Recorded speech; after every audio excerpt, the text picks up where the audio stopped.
Somewhere out at sea, right now, there is a city that appears on no map. It weighs 100,000 tons. It is powered by nuclear reactors, carries a crew of 5,000, and can fling a fighter jet off its deck from a standing start to 160 miles an hour in about 2 seconds, one after another, all day and all night. It is 4.5 acres of moving American soil that can sail almost anywhere on Earth. This is a supercarrier, the most powerful warship ever built and one of the most complex machines humans have ever made. Up close, a modern aircraft carrier barely looks like a ship. It looks like a skyscraper laid on its side and set adrift. More than 1,000 feet long and 20 stories tall from keel to tower, it holds as many people as a small town. Sailors who live, sleep, eat, and work inside its steel walls for months at a time without ever touching land. It has its own hospital, its own power plant, its own police, and its own laws. It is, in every real sense, a city that sails to war. And its rooftop is one of the most dangerous workplaces on the planet. The flight deck is 4.5 acres of steel where jets land and take off just seconds apart, engines screaming, propellers spinning, cables snapping taut under thousands of pounds of force. One wrong step near a jet intake or a launching aircraft can kill instantly. Yet across that chaos moves a crew so practiced it looks like a violent, perfectly choreographed dance. A ballet performed inches from death. The magic that makes it all work is the catapult. A carrier's deck is far too short for a heavy jet to take off on its own, so the ship simply throws it into the sky. A catapult grabs the aircraft and, in about 2 seconds, hurls it from a dead stop to over 160 miles an hour. An acceleration so violent it would knock an untrained person unconscious. Steam or electromagnets do in 2 seconds what a normal runway needs a mile to accomplish. Landing is even harder. There is no room to slow down gently, so a returning jet slams onto the deck at full speed and tries to catch one of a few steel cables stretched across it with a hook on its tail. If it catches, the wire drags the aircraft from 150 miles an hour to a complete stop in about 2 seconds. Pilots call it a controlled crash, and they do it again and again in the dark on a deck that is pitching on the waves. To run all of this without constant disaster, the deck crew wears a rainbow of colored shirts, each a different job. Yellow shirts direct the aircraft. Green run the catapults and the wires. Purple pump the fuel. Red handle the bombs and missiles. Brown, blue, white, every color a role, every role essential. In the deafening noise, they communicate almost entirely by hand signals, a silent language that keeps hundreds of people and dozens of jets from ever colliding. Below all of it beats a nuclear heart. A modern supercarrier is driven by nuclear reactors that can run for more than 20 years without ever refueling. That gives the ship essentially unlimited range. It can circle the entire globe without stopping for gas, held back only by how much food its crew can carry. The same reactors generate enough electricity to power a small city, running everything from the catapults to the coffee makers. And a floating city needs everything a city on land does. A carrier makes its own fresh water from the sea, hundreds of thousands of gallons a day. It bakes its own bread, runs its own hospital with operating rooms and dentists, has its own TV station, its own gym, its own chapel, and even its own zip code. Thousands of meals are served around the clock. It is a town of 5,000 people that never sleeps and never stops moving.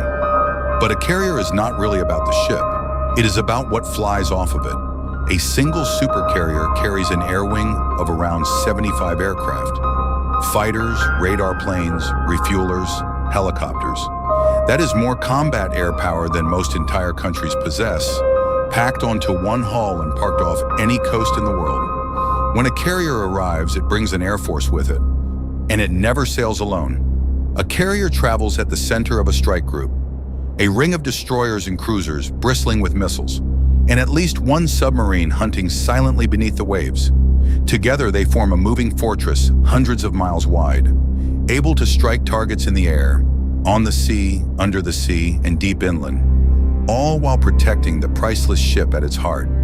Here is what makes a carrier a weapon like no other. It is sovereign territory that moves. Those 4.5 acres of flight deck are legally a piece of the United States, and they can appear off any coastline without asking a single nation's permission. That is why for decades, whenever a crisis erupts somewhere in the world, the first question a US president asks is said to be simply, where are the carriers? None of this comes cheap. The newest supercarrier, the Gerald R. Ford, cost around $13 billion to build, making it the single most expensive warship in human history. And that is before the aircraft, the crew, and the decades of fuel and upkeep. A carrier is a national treasure that floats, an investment so enormous that only a handful of nations can even dream of building one. And often its greatest power is simply showing up. A carrier doesn't have to fire a shot to change the world. Parking 100,000 tons of American air power off a coastline sends a message that every government understands instantly. It is diplomacy with an engine, a way to project overwhelming force to the far side of the planet, quietly, and remind everyone watching exactly what is possible. For the 5,000 people who live aboard, though, it is simply home. A cramped, roaring, exhausting home. The average sailor is surprisingly young, often not long out of high school. They work 18-hour days in narrow passageways and windowless compartments, sleeping stacked 3 bunks high, showering in seconds to save water, and going months without seeing the sky change from anything but the deck. Running the most powerful ship on Earth falls mostly to kids, and they do it surrounded by constant danger. The flight deck has been called the most dangerous few acres in the world for a reason. Jet blast can throw a person overboard. A snapped arresting cable can cut someone in half. Spinning intakes can swallow a body whole. Fuel and live bombs sit feet from roaring engines. Every single launch and landing is a small brush with catastrophe, and the crew makes it look routine. The newest carriers push the technology even further.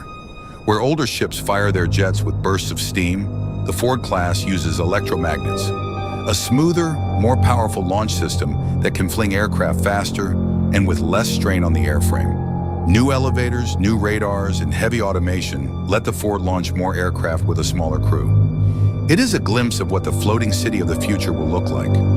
And here is the scale of America's advantage. The United States operates 11 of these supercarriers, more and far larger than every other nation on Earth combined. Most countries cannot build even one. These ships are so complex, so expensive, and so demanding to operate that they remain one of the clearest symbols of raw national power the world has ever known. Very few clubs are this exclusive. Of course, nothing this valuable goes unchallenged. Rivals have spent years building so-called carrier killer missiles designed to sink these giants from 1,000 miles away. And some argue the age of the carrier is ending. Yet the ship keeps evolving. New defenses, new tactics, new range. For now, no one has actually sunk a modern supercarrier, and no other machine can do what it does, carry an airfield anywhere on Earth. Because that is the whole idea. Distilled. An aircraft carrier is a mobile, sovereign, nuclear-powered airbase that can sail to any ocean and launch a war from 4.5 acres of moving steel. It combines a city, a power plant, an airport, and a fortress into a single hull, and then sends it quietly wherever it is needed.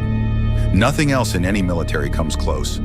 Decades of engineering, tens of billions of dollars, and thousands of lives at sea, all poured into one staggering idea, that whoever controls the skies over the ocean controls the fight. The supercarrier is that idea made real. A floating city, an unsinkable airfield, a piece of a nation that can appear anywhere and answer to no one. It is power made mobile. So here is the question worth sitting with. A single one of these ships holds 5,000 souls, costs $13 billion, and carries more firepower than most nations on Earth.